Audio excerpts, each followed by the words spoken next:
Good afternoon, ladies and gentlemen.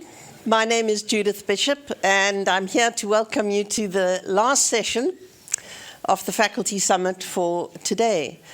Well, before we do that, two housekeeping announcements. The first one is that if you are as excited as I am about the Collaborator Awards, the Outstanding Collaborators, there's a wonderful little booklet that you can pick up on your way out at the display out there. And secondly, the fantastic banquet we have tonight. So the buses will be leaving directly after the session now, 5:30, so just walk straight from here onto the buses. This is going to be a fantastic networking opportunity for you, laid on by City of Seattle Traffic Department, because we think that the traffic will be a little bit tight. However, the good news is that on the way back, you will have a very fast journey, and there will be buses leaving constantly from the Boeing Museum. Of course, some of you might not want to leave at all because it's going to be very interesting and there'll be great food and drink. So I hope you're all going to have a wonderful time tonight with us. What we're really here for now is the session, which is a panel on enabling breakthrough and disruptive technologies. Breakthrough and disruptive technologies, which has been put together by Victor Ball, who is the co-program chair with me of the Faculty Summit. So Victor is one of our very few distinguished scientists at Microsoft Research and Microsoft itself. And he also is the group leader of the Mobility and Networking group in Microsoft Research. Now, Victor says that this is the best job in the industry. I think that during the course of this panel, you're going to be able to find out why, because his enthusiasm for industrial research is going to shine through. So without further ado, I'd like to welcome Victor. Thank you, Judith. Thanks a lot. Thanks. Okay, that was quite an intro, my enthusiasm for industrial research. That's actually true. I am very enthusiastic about, I actually did consider going to academia quite seriously at a time, and then even actually spent 1 week with that particular university, and then decided that this is where I wanted to be. But anyway, that's not what we are here to talk about. So first things first, I want you to, let's see. Yeah, I want you to install this app if you have iPhones or Android phones.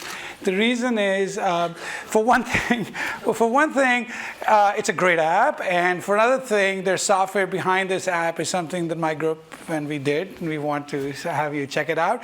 But more importantly, I'm actually going to ask you some questions during the panel.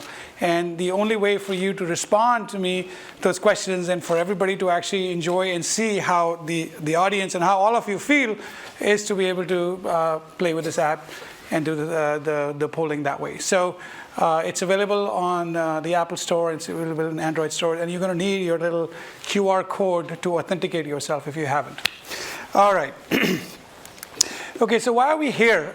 We are here because often I have come across in my own job, but elsewhere too, and you sort of actually heard this in the morning as well, that everybody is looking for a tremendous amount of innovation. I mean, there is the ability, or we have this great opportunity right now to create technology, and people will just lap it up and use it and are willing to do it.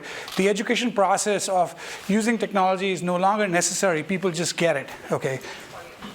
So now the question is that what should we work on, right? So in Microsoft Research, we've been often told, work on big ideas. Forget the incremental stuff, do something amazing, do something new. That's fine and good and dandy. You sort of think about it, that's great. I'm sure in academia too, you and your students also think about, like, you know, what's that problem to work in? What's that thing that'll disrupt? What's that thing that's going to move the needle? So I thought that maybe it might be fun to have a panel with a few people who bring different perspectives, who are very successful in their careers and have done pretty good things themselves and have gone through these cycles, and bring them here and have a discussion with them about what it means to create disruptive technologies, or what it means to create breakthrough technology, and what can we learn from that. So that's the purpose of this thing. And it's not like we're going to end up solving any world problems or not. This is more about a discussion, and hopefully in the process, we will convince some of you to take a lot more risks in the way you pursue your research, and potentially also figure out a way that we can all work together to actually create that thing.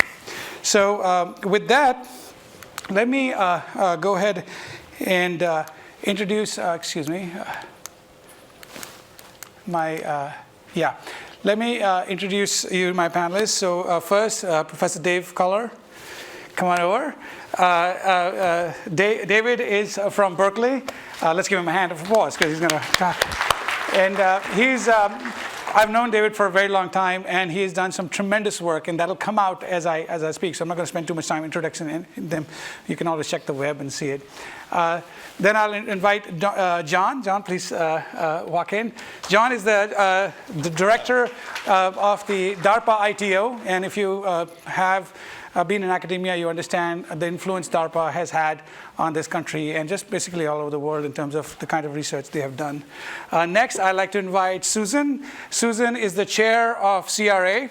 So if you're in academia, I should not have to introduce her to you at all. Hi, Susan. Please have a seat. Yeah, and I thought she could also bring some interesting perspective. And last, but a really, really impressive person is Norm Whitaker. Norm was actually in DARPA for a while, but now he joined Microsoft Research about two and a half years as head of special projects. And you will, as we talk, you will see why he's on the panel and the kinds of things he does. So, okay, so with that, I'm going to start. I actually prepared some notes for myself to ensure that I get through some of the points that I actually want to make. So my first question, I guess, I'll start by asking you, David. I think I was looking, as I was preparing for this presentation, I was looking up at some of the things you've done. I actually knew a lot of the things, but nevertheless I did. And I found that 21 years ago, you published a paper at IEEE Micro, I think. And the paper was on the network of workstations. So let me ask really quickly, how many of you remember now the network of workstations? Okay, so Jeanette does, and a few of you do. It's sort of interesting to me that many of you don't. Well, this is a great time now, because you have... That was a good app. They raised their hands, we got accounts, great. Well, yeah, that's 20 years ago. We're going to do this two times. So when you embarked on the network of workstation, by the way, for those of you who don't know about this, his idea and his colleagues who all worked on this stuff was that we have a lot of these processors, memory, storage. Instead of like looking at them singly, why don't we look at them together to create a massive scale computing resource? Cloud. One way to think about it is cloud. So they did that. In fact, in my opinion, you sort of bet the farm on it, because I saw a lot of people involved in that project, and you got a lot of students involved, and your colleagues got involved. So take us quickly through the journey of when you started that project, how you started, what you did, and then, of course, this is a large question, so you have to pick and choose. But what I really want to get at is that as you look back and you look at cloud computing and see what's happened, what are the lessons that you derive from your own research? What could you have done differently? Or, what would be, so what would be... All right, so origins are always a little stranger than you think. So the setting, I guess we saw a few hands. So it really started around 1992. Or the start of the project, I guess, was 93. So, Clinton was being inaugurated for the first time, or the first Clinton, or something. MPP was king. We were, parallelism was the thing. There was never going to be sequential performance again. And the talk was the killer micro. So part of it was there was another technological inflection point that basically was not being attended to, and you could see it just underneath, and that once you really paid attention to the killer switch, if you will, which was the other piece of technology, then it really changed the whole dynamics of how you looked at designing large-scale high-performance computers. And of course, that was it. It was high-performance computing, 5th generation, and all the rest of it. So amusing, so that is what a crazy idea. Assemble very large machines in a scalable way out of scalable networks rather than sticking them all in a box. Little things came out of it. So the web had not yet quite been invented. Mosaic was just about to show. That's right.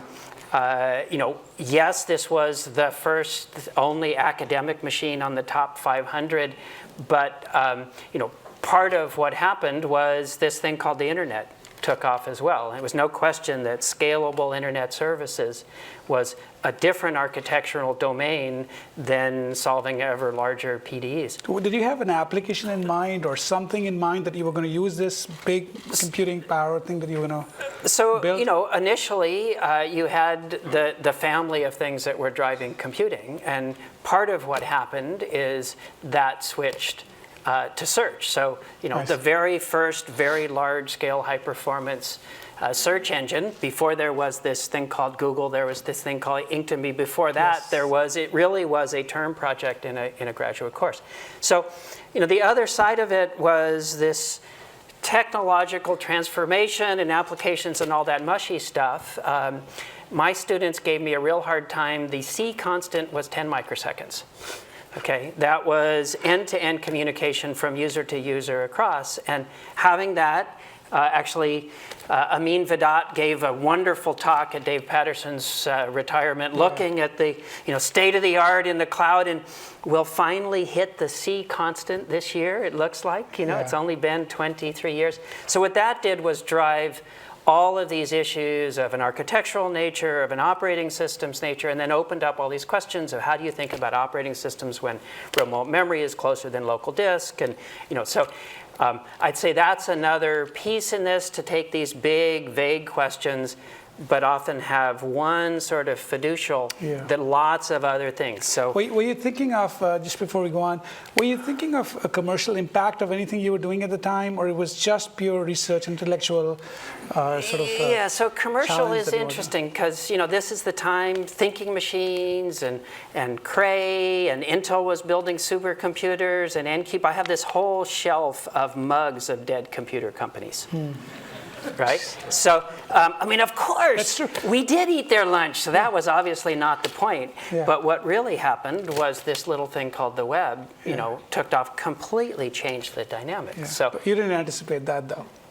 That's correct. Yeah. That's correct. Yeah. So, they obviously, recognizing that along with a technological inflection point is a whole change in usage model. Right. We think one causes the other, but often there's a saturated solution where they both happen. Right. I'll actually come back to you. I have a couple of questions on what you said, but let me just keep going on and ask you, Norm. So, Norm, you joined us about 2.5 years ago, I think, and you were at DARPA, and there you did a whole lot of very high-profile things. I think you were involved with some of the self-driving car racing, and you were involved with some red balloon thing. I kind of know it, but anyway. So you came into MSR. I know we talked when you first came, and one of the things was that you were brought in to Microsoft Research to think about getting our research, pushing our researchers to some of those frontiers really hard to sort of get to go after these bigger ideas. Can you just share a little bit about what you have been up to since the time you came and how you're progressing along this portion of taking researchers and pushing them to think of these big ideas and big things? Yeah, I don't know if we're pushing them. I think we're trying to recognize the great ideas that people already have and figure out how we can take them to the next level so they'll form more impact for the company. That's really what the challenge is, I think. I think that if we formulate this as, how do we push people in a different way, we won't necessarily get very different results.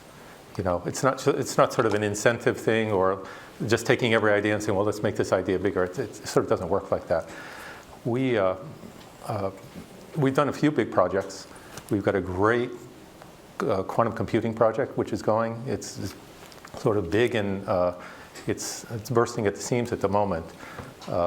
It's just a complete new way of thinking about computing, thinking about problems that computers can't approach today, and building hardware that is based on different physical principles to go chase after it. We've got a DNA storage project, which is actually really exciting too. The problem of, if you've got yottabytes of data, how are you going to store it? There's roughly 100 racks of new data storage every single day in updates to the internet. This is technology that would store that in a baseball or something in the size of a baseball. We've got a couple ideas which look like real great, sort of in the big data space and the security space, ideas that are much closer to go to market. And so we've, every project comes with sort of a position inside the whole ecosystem. Some things, and the position is not just the idea, it's the people that are with the idea. So do you think of this as an organic process, or do you think of it as sort of you have the ideas and then rallying up the troops and saying, let's go after that? Every good idea, here's a good example is the meeting we had for the red balloon competition. This is something Peter never talks about. Yeah. We sat in a room probably for 2 hours and we said, something cool here. Go ahead, please keep going. This idea seems like maybe the dumbest idea I've ever heard of. Or do we really want to do this? What's the risk to our careers? Like, how nutty is this idea? So on one side, it sort of made sense. On the other side, it's just like pure risk. It's, what would people say? What was going to happen if we went in and chased after this? For people who don't know, up on the lower left, there's a picture of a red balloon. This is back in the early days when crowdsourcing wasn't a common term. The notion was, can we sort of do something simple that would motivate a population to find some rare things? At that time, I think we were searching for Osama bin Laden. Yeah. So what should we do? We said, well, we can't really search for a person. A lot of problems in that, so why don't we search for a balloon? We stuck the first balloons up outside the building with big DARPA logos on them, which looked like big eyeballs, actually. And people said, tear that down, that's ridiculous. You don't want all these eyeballs looking everywhere. So we said, okay, just red balloons with numbers underneath them. And we ran it. It took about a day, and people discovered all 10 of them. Other parts of the story that are interesting, the first balloon was found by the psychic team. The last balloon was found engineering in downtown San Francisco. It was around Christmas time, and everything was red there anyway. So no one even noticed that there was a red balloon there. It just looked like Christmas decoration. Anyway, a lot of projects looked kind of nutty when you start, and you need cover from your management. You have to get through that in order to sort of derive the good part of it. When we proposed putting self-driving cars for us were super dangerous things. No one wanted to stand near them. There was rules, concrete barriers to even be next to them, because they would sometimes just spontaneously start going. So we said, okay, we got a good idea. Let's take the self-driving car and put it in the city where there's tons of people and pedestrians. That notion was pretty wild at the time. It was pretty dangerous. It felt really risky. And it took quite a bit of work and quite a bit of sort of trusting ourselves to figure out how to turn that into something reasonable. The community helps. The community kind of comes along for the ride and starts explaining to you why your thing is a good idea and tells you things you didn't really know in the first place. You're like, yeah, that was my idea, really.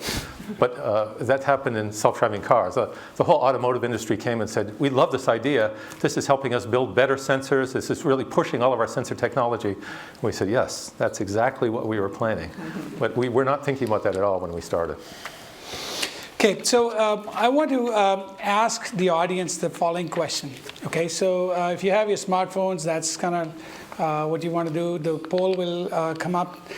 Basically, think honestly about yourself and think about the research that you're pursuing, the work you're doing, and this is anonymous, so it's not like we're going to find out who did what. But on the aggregate, we'll find out how you feel, whether you truly believe that the work that you're doing falls in the category of breakthroughs, or is going to have a significant impact on this world.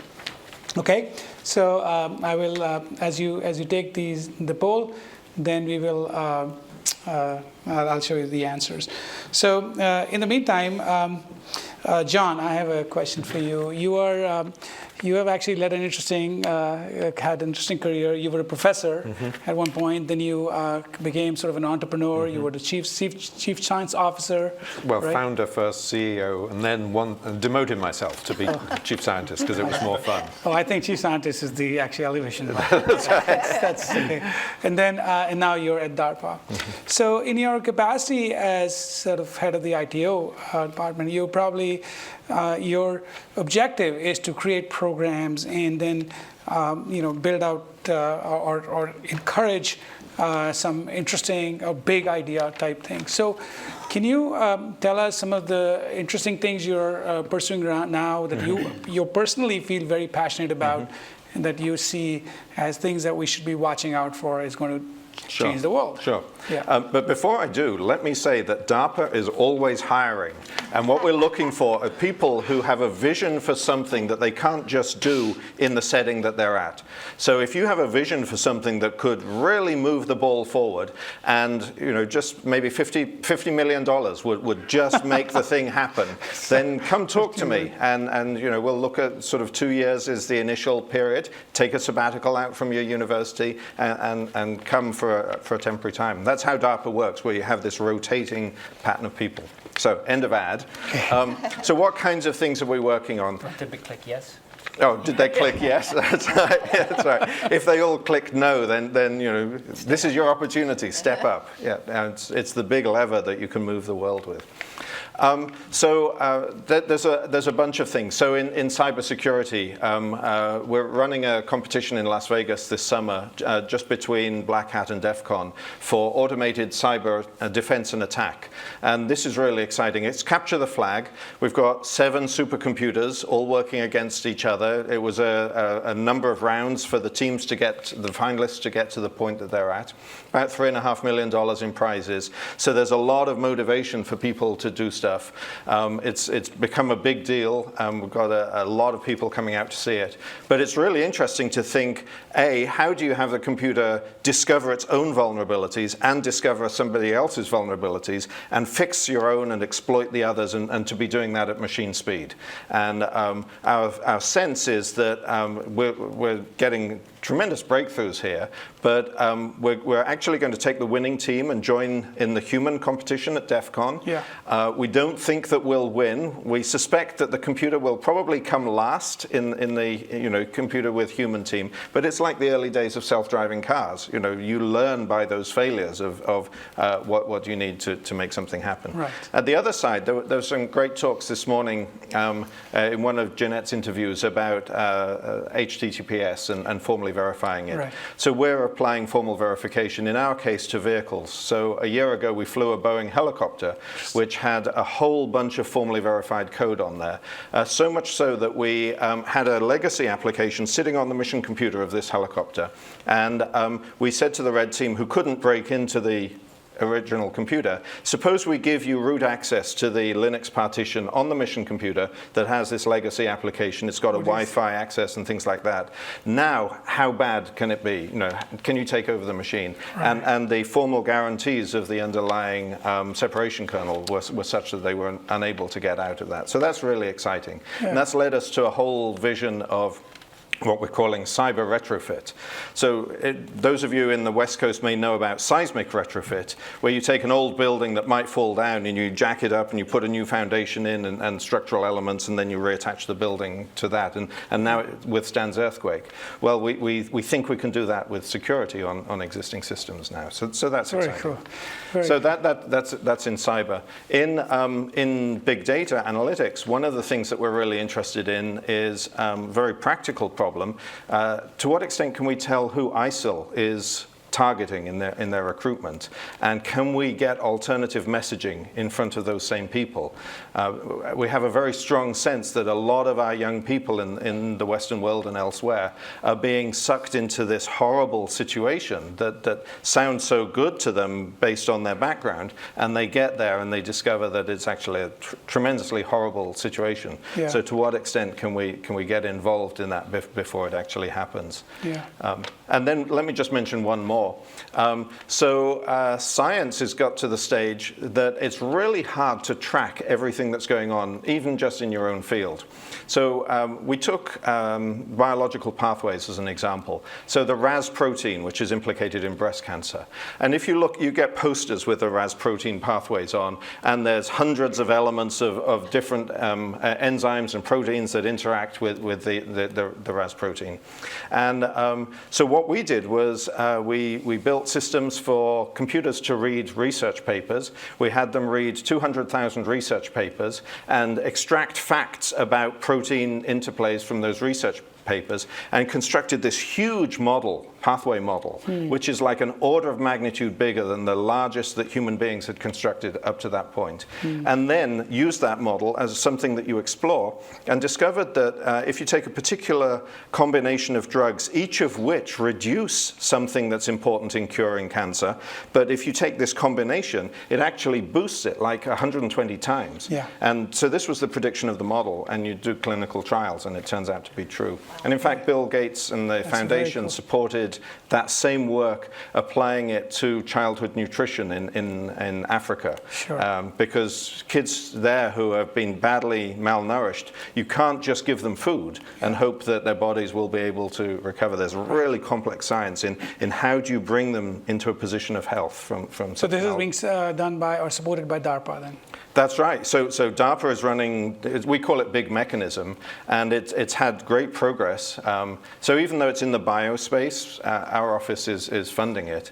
And then the Gates Foundation took those same research elements and worked with the researchers and applied it to That's malnourishment. very cool.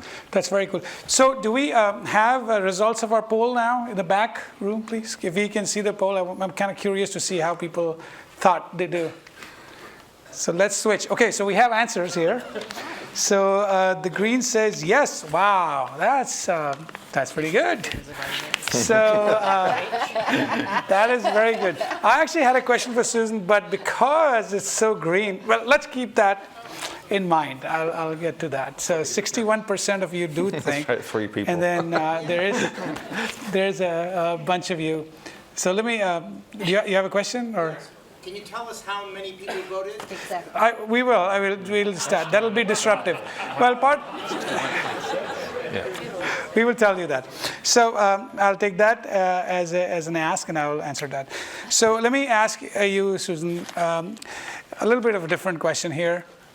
I know, for the audience and all, you've actually spent a lifetime doing database research and have actually done significant work in it. And now recently, I think you've been doing biomedical databases as well.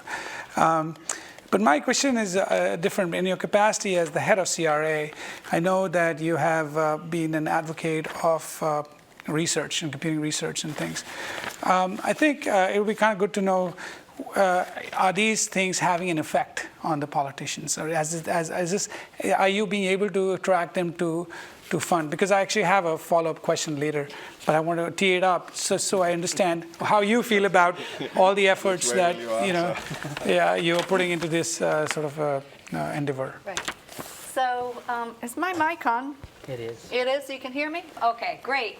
So the Computing Research Association does have a mission statement, and we've heard a lot about mission statements. It is not to put a desktop on every desk in the universe, but it is to unite industry, academia, and government to promote computing research and change the world. So we're also about changing the world.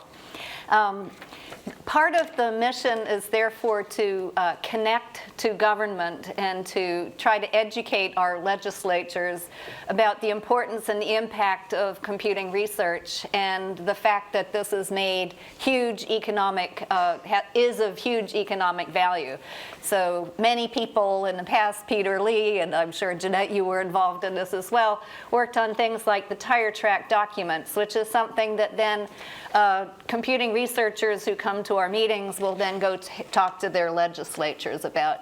We also have a wonderful government affairs office that Peter Harsha, who is amazing, heads up, and he's in regular contact with what's going on in the government, and there's a government affairs committee that works with him to make statements and write back and give input into legislation that is facing us. So does it have an impact? Well, probably, yes, because if we weren't promoting research the way we are, then we would be in worse shape than we are. I heard recently, and I was very pleased to hear this, that physics is actually quite envious of the position that we have in that space. So I think CRA. I thought it was always the other way around with the Hubble telescope. I know. That's what I've always heard, but I have heard a few statements to the opposite recently. So I think that's absolutely wonderful. So we do quite a lot in the space of connecting to government, trying to educate them about the importance of computing research. And there's also the Computing Community Consortium, the CCC, that again, several of the members of this audience, I'm not seeing Ed, who actually was founder of this, Eddie Ware, Ed Lazowska, but a number of people in this room have served on that. And this is the visioning arm of CRA. And what we try to do is we reach out to the community to solicit proposals for workshops in cutting-edge, new, novel areas. And then we work with people to develop those proposals into even better, inclusive ideas.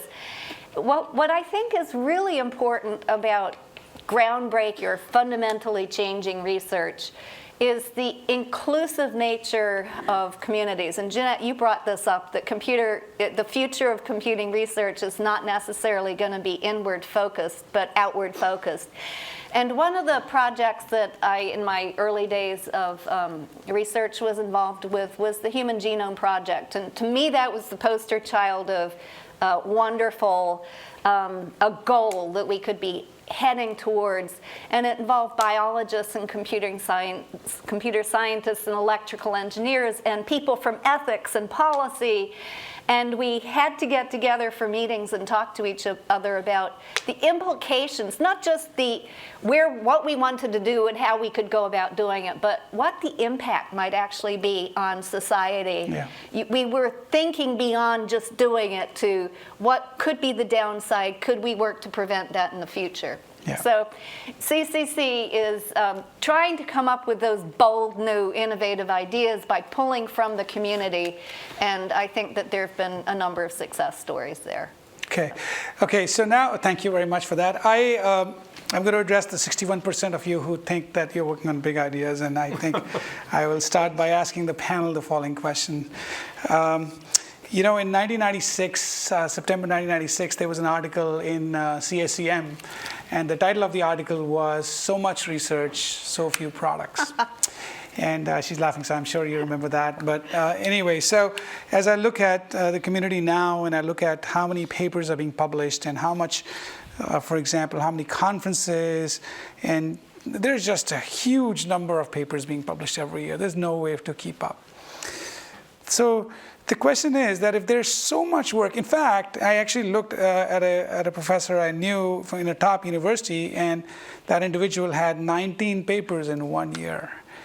I mean, that's really, so is there something busted here that everybody feels that they're working on breakthroughs and yet we are not seeing them? What is happening here? Is it the system, institution of the whole? Are we in the right track? Are we selling? Is anybody saying it to anybody? Slow down, stop, think what you're doing. Your paper is not going to matter unless you do something big. I just want to speak up and say that we need that work. Mm-hmm. Don't take that work away from us, please. It doesn't, maybe the number of papers is ridiculous, but building on that foundation of basic research is how we get these great projects started. Mm-hmm. And so, we don't sort of start with a great project idea and say, well, let's develop the basic technology to make this happen. Can I add to that? Yeah, because I think that the great visions are not the wild things that, a lot of the wild things got thought about 30, 40 years ago, but there was just no possibility to do them. Yeah. And it's only now when the fundamental base is there that we can come back to some of these what seemed like wild ideas and actually accomplish them and really push on. And so I think the challenging point is to find the project which really pushes forward and accomplishes something that you didn't think was quite possible. But as Norm says, the research base is now there that enables you to get to that point. But do you actually really believe that? I hear you, Norm. I hear you, John, and I think. But as a researcher myself, I mean, 90% of it is junk. It really is. So it's not. I can't do anything with that result. I was in a conference recently. 60-70% accuracy. I can't do anything with that. It's like a filtering job that we do. You know, I don't think of the ideas. I find somebody else who's got an idea and sort of, polish it up and talk to them a whole bunch and try to find really the core good piece of it. Yeah, but that's our job to kind of make that happen. You have a comment? Sure, I'll start from the beginning. The so much research, so little products, that's garbage. Okay. And you look around. Okay, you started with the Now project. We used to play the game of Startup of the Week. I mean, we did the Universal Instant Messenger, integrating what was then Microsoft Instant Messenger with AOL Online. We did music similarity search engines. We did the Ninja Jukebox before there was Napster. It just went on and on. I did a little looking back at my 2009 operating system seminar. Databricks and Mesosphere, building robotics, the list kept going. I mean, there was $300 million of startup investment in that little 14-person seminar already. It's a distribution, man. So you take any particular point in that. It is true, I think, that there's a lot of flowers out there. A few of them really matter. Be great if you thought a little bit more. But I think that the statement that there isn't a huge amount of interesting products coming out of the research, I think it's just false. So, CRA... It doesn't say there isn't a lot of research. In CRA, there is a best practices memos, which actually takes this problem on directly and admits that there is a whole lot of work going on that doesn't really have to be published. I mean, and hiring decisions should be made carefully, or promotions should be done carefully. In fact, the whole tenure thing is mostly about, I think, is more about give us your top 3-4 publications. Don't give us a whole lot. So my question really boils down to, even though it seems like there's academic community is pretty large, but it really is not. And if you look at the grand scheme of things, the resources being spent on the kinds of publications that are happening don't seem to sort of match up with the kinds of productivity we can get. I think there's a sort of a class of work which I want to say is betwixt and between.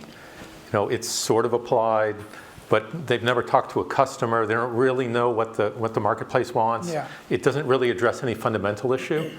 And a lot of that work gets done. So that sort of needs to be weeded out, I think.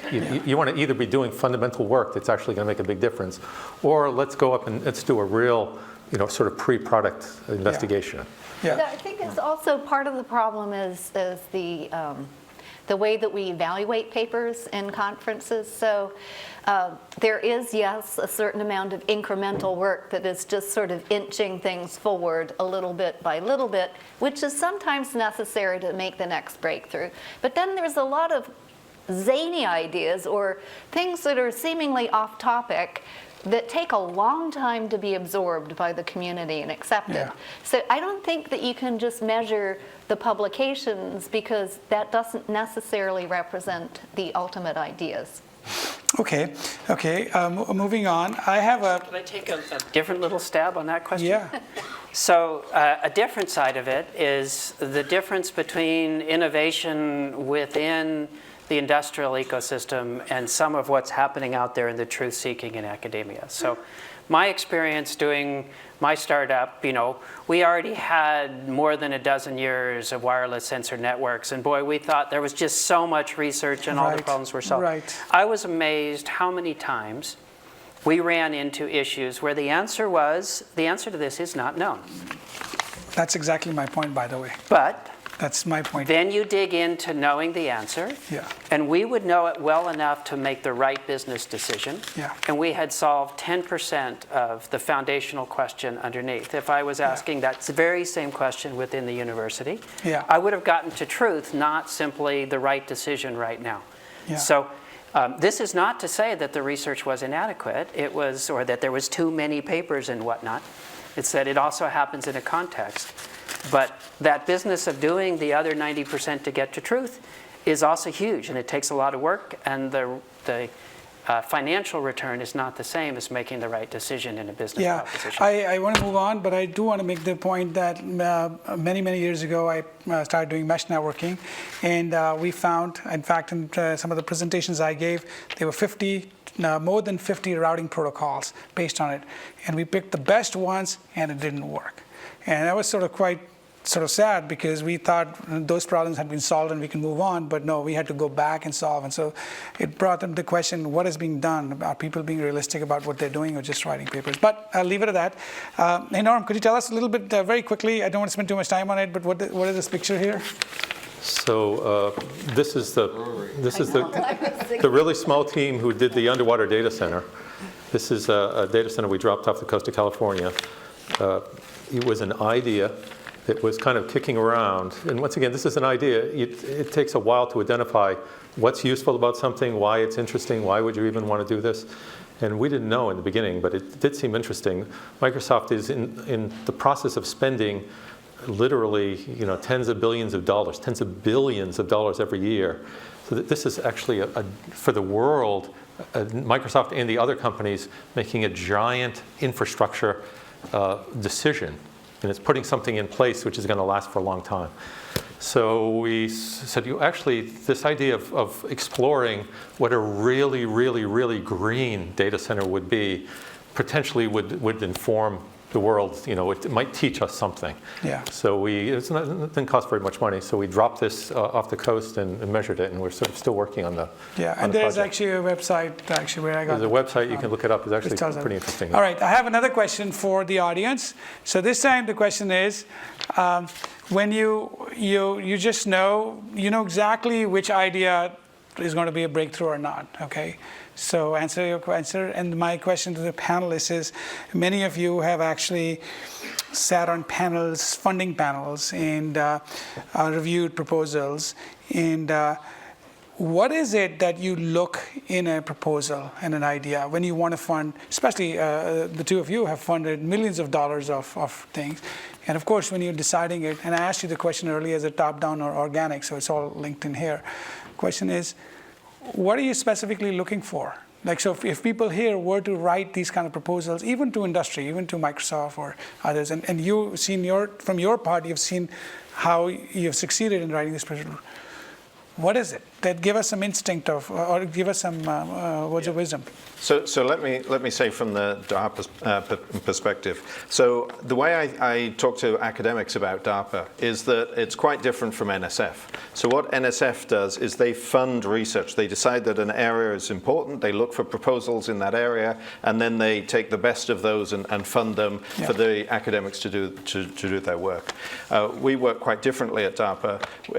I often say that we buy research at DARPA, and by that what I mean is the program manager will have a vision of something that needs some sort of ad hoc research team to come together. They'll have some ideas as to how the pieces will come.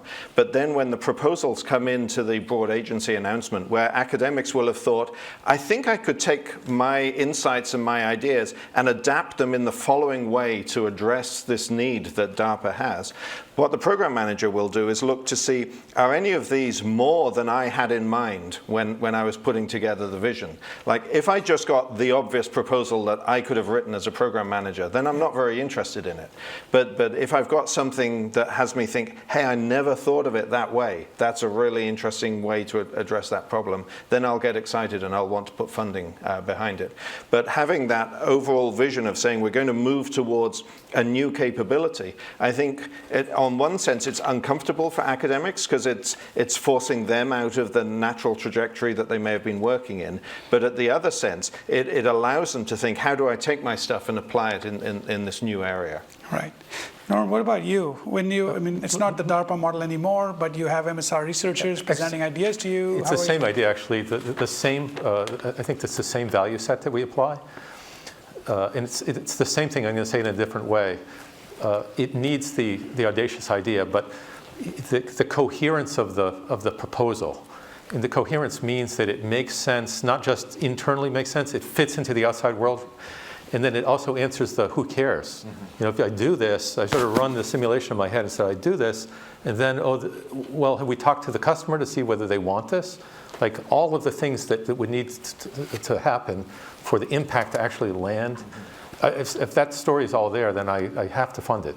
I see. I would have to go after it. So you would like the researchers or academicians to think through the end goal completely. Somebody's got to do that. Right. And if you make me do it for everything, then it's just too much work for me. So, and to some extent for us, the program manager does that. So what people don't see is the months and months of work before the BAA comes out, where you're wrestling those ideas with the program manager and staff at DARPA, and we're trying to figure out, does this idea make sense? As Norm says, will it actually have an impact? Will somebody care? So so that's what I mean. Like, what is impact to you? What does impact to you mean? What does impact to you mean? Does it mean bottom line dollars? Does it mean something else to you? What does impact mean? Yeah, for us, definitely not bottom line dollars. So that's one cool thing, that we can push things that there's no business case for.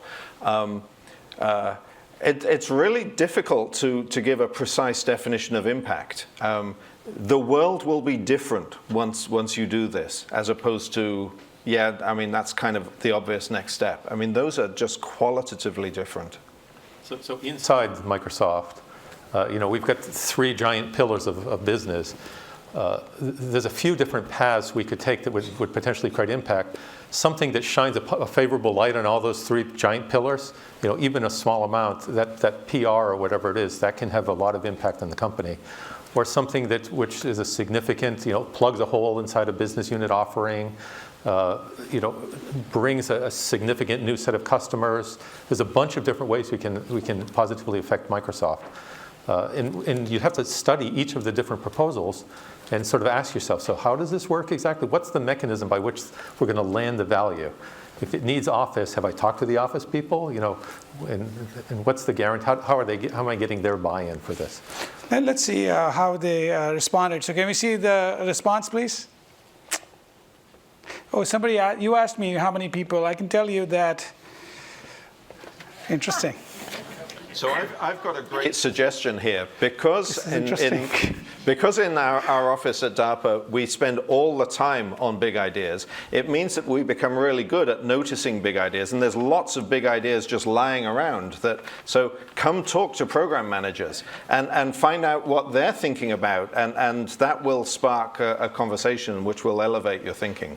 I like you that. can observe that it was 61.6, so it's a multiple of 29, and you can guess what the multiple is from looking You've been around sitting in the here room. doing arithmetic all this time. Well, I wanted There to is tell a you, discretization you asked me the phenomena question, there. how many people are taking the poll? That's a fair question to ask. I'll find out, but I'll tell you this, about 270 people have the app, and we're expecting a significant number of them are in the room. So you can take There that. you go. Yeah. So I'll give you a different perspective on the previous question.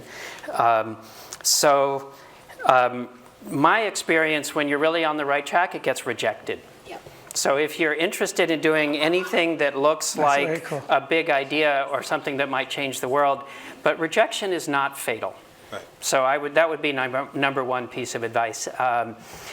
Usually it's repeatedly rejected. So my formula is actually a little different. I think great systems work is an exercise in time travel. So I view it as imagine a technologically plausible future, create an approximation of that future out of technology that exists today, go dive in and do the hard science to understand what's true and what's not true in that world with that set of assumptions. That's different from the go create of something that is based on different physical principles or whatnot. It is much more of a systems view. Yeah. But it can be very powerful. It's amazing how often it will be rejected. Yeah. And so, you know, then the question... Let me add a bit to the rejection, because what we often find at DARPA is that a program manager will come with an idea, and what we see is that there's a germ of something great in that idea, but indeed the idea is not yet baked enough, and so it should be rejected. And those are the best ones. Oh, but that's right. So then we spend the next few months, as I say, wrestling that idea with the program manager to get what is the kernel, and the idea will shift 15 degrees from where it was before, and now it's a damn good idea. Yeah, Sorry, there are these two nuggets, I think, both of you said, and I've often felt it myself too, when, and I will be self-critical of Microsoft itself. When we have asked us the same questions about working on something big, my criticism about all this stuff is that there are many big things going on. It's just that we're not recognizing those things and not being able to sort of harvest that. So that's true. I also agree with you, David, because sometimes perseverance is necessary to get there. I think a good example that I think of is of the FM radio, where he persisted for a long time, even though the world was sort of saying FM radio is not the best way to go. So that's good. But I will ask you, since you brought this up, I just got some answers to my question, which is how many people took the poll. So the first poll, 120 people took it, and the second poll, 93 people took it. So just so you have, thank you, Mariah, for that. Victor, I just want to throw in one idea. One of the great things, one of the purposes of research is to teach, is to communicate. So the way we change the world is by creating new information. Somebody looks at that and it sort of changes how they behave. So ideas that communicate well, that it's easy to see a single picture, what it looks like, they're not complex, those sell way more easily than complex ideas. Yeah. All right, let me just keep going. We are running out of time, but we started late, so we are going to go a little bit over, if that's okay with you. Okay, good. So I want to talk about failure a little bit, right? A lot has been written about failure. It's been sort of, their books have been written. Even Bill Gates, for example, has talked about, well, we always applaud success, but it's the failures that we sort of learn from. So let me ask you, and maybe perhaps, Susan, you could answer this one. Even David, you could answer, which is like, or somebody else. Tell us about some grand failures that have happened to you, so we can take sort of heart from that. And then what did you learn that you actually use later on?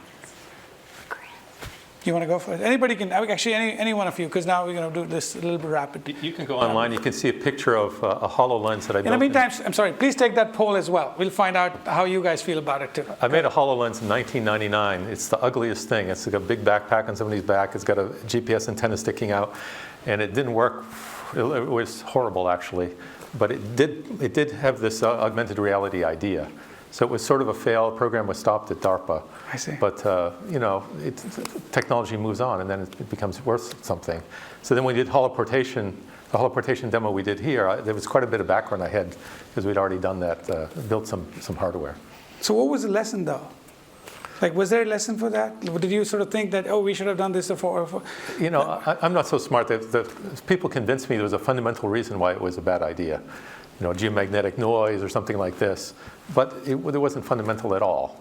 So I don't listen to experts. It turns out that people find a way around around problems, and invention goes on. So while we've been talking, I was musing about the different sort of funding sources. DARPA is a very different beast than NSF, is a very different beast than NIH. And what's interesting to me is if you write an NIH grant, which I have never done successfully personally by myself, when I write with a biologist it works, part of that proposal really is, what are you going to do if that idea fails? So they build failure into the entire proposal because they want you to have something that works. What's your backup plan? That's not really, I don't know if DARPA... We do. We ask for risk mitigations. What are your big risks? Where are the places that will fail? And if you discover that it fails, it's going to be failing in those, again, what's your backup? So let me. Can we see the result of this particular question now? Okay, I can't see my screen here, okay. So the reason for asking this question was about taking personal responsibility about things, right? Which is, I think, that's kind of what I was hinting at, is that I find that researchers never, or a lot of researchers never say they failed. And they will always sort of say things like, well, we learned in the process, which is all good. But I think that is a little bit sort of self-serving a little bit. And I wanted to see how everybody else feels about it too. So I'll leave it at that. Okay, so next question I have for you guys is, we can switch to my slides here. Okay, it's the funding model, and I thought, there's a lot of people that are here from the faculty and academia, and I thought, they may be interested in this, and I think this is, John, maybe you can answer that. If you can see the slide, sorry, those things are gone.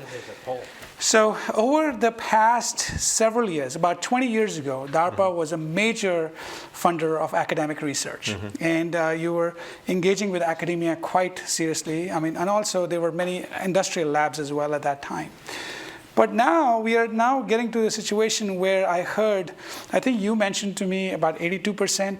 I talked to somebody in NSF I know, and they said 90% of all CS research funding is coming from NSF.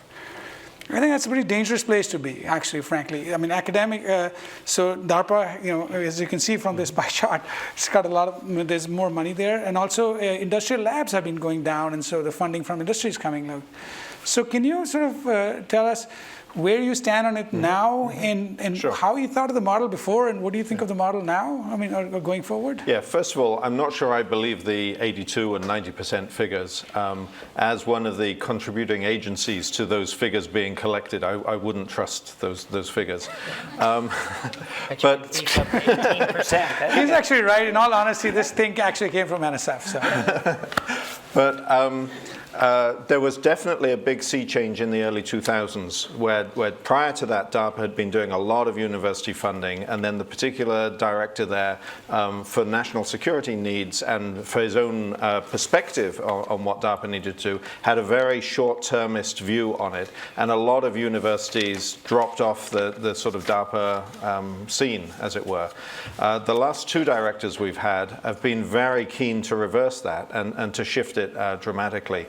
Just to put things into context, my budget each year is about 500 million, which sounds like a lot of money, but it's half of what NSF's budget in computer science is, and it's completely dwarfed by NIH, for example. I think so. DARPA total is about 3 billion. NIH is 33, 36 billion. So huge difference in the amount, but.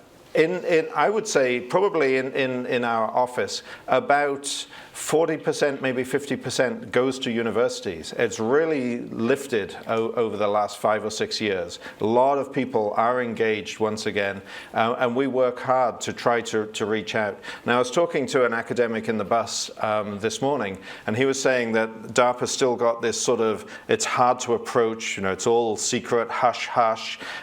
He was a foreign national, maybe he wouldn't be welcome there. We need to do a better job of communicating that we are open. Our program managers love talking to academics. If you're in Washington, find a program manager or two who are in an area that you care about, and just go and have an open-ended conversation with them. Don't go with a conversation of saying, hey, I've got this idea and I want you to buy it right now, kind of thing, because you haven't established the rapport there. But go in and have the conversation and find out what they're interested in, what they're focused on. And I think lots of good things can happen. So you were saying that academics and DARPA yeah. So you say again? Our close buddies now. Our close buddies now. Okay. Yeah, my boss, Arthi Prabhakar, the director of DARPA, is very keen to continue to push university funding. This is for you. And as you answer these questions, and I think the academics in the audience can do, and we can sort of look at that answer. But in the meantime, I'll ask you another question. We are in 2016. In 2008, when candidate Barack Obama was trying to go for the presidential election, he made science a pretty big deal, I think, especially energy management, energy consumption, and so that was all good. As you look at our presumptive presidential candidates now, do you feel that, and there are so many problems in the world that is solving, that need to be solved, et cetera, are we in a good place here, or in terms of as we look forward to technology development and support from the government? And if not, is there something that the community can do to make sure that that stays as a big piece of the puzzle here, or that they need to be addressed? So much as Barack Obama had that view, DARPA's funding actually declined by 10% in the last 8 years. So it hasn't grown. And part of it was the big crisis of 2008, 2009, and so on. And then part of it was sequestration. So Susan, you, as CRA head, do you think about these sort of issues too? You got 2 presidential candidates going up, and I don't hear them to say much about science and technology at all. I don't hear much about it, and I have deep fears of either one of them. But I agree that we've heard of a lot of very positive things from the White House about computer science from education, which I'm thrilled to see being pushed down into the schools more and more. And a lot of very positive noises about the importance of computing, and generally smaller translations into tangible money for research. It's something we have to keep pushing on. And yeah, let's all think about this. There's a difference between the White House and Congress, right? So Victor, I know you like big projects. I used to have a chart that had a quote on it, and the quote was, as long as you're thinking anyway, you might as well think big. It was Donald Trump. So I want to try a different touch at your question. So right now we have the first president who has ever written a line of code. And it's probably not very many lines. So, the first president that ever added 2 numbers together, that ever read a book, that ever was involved. So that's a tremendous failure of the entire education system, that we could get to a point where such a huge factor of the economy, such a huge fraction, represents a body of knowledge and technology that almost everybody that is leading, everybody in Congress has no idea about.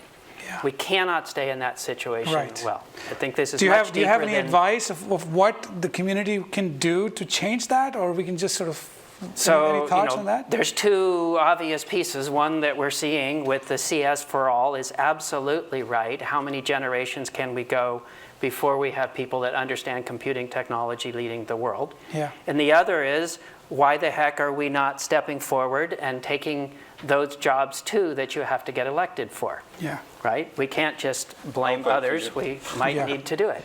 David for president. Let's look at the results for this question that I asked. And so we see 61.1% say no, and so that's still pretty healthy, I think. Some people actually do think that's good. Yeah, that is, yeah, so that's true. The question was a little bit more US-centric. All right, to wrap up, let's go to the next slide here for a second, real quick. Can we turn? Yeah. So this is the last question for you guys, okay? For everybody to think about a little bit.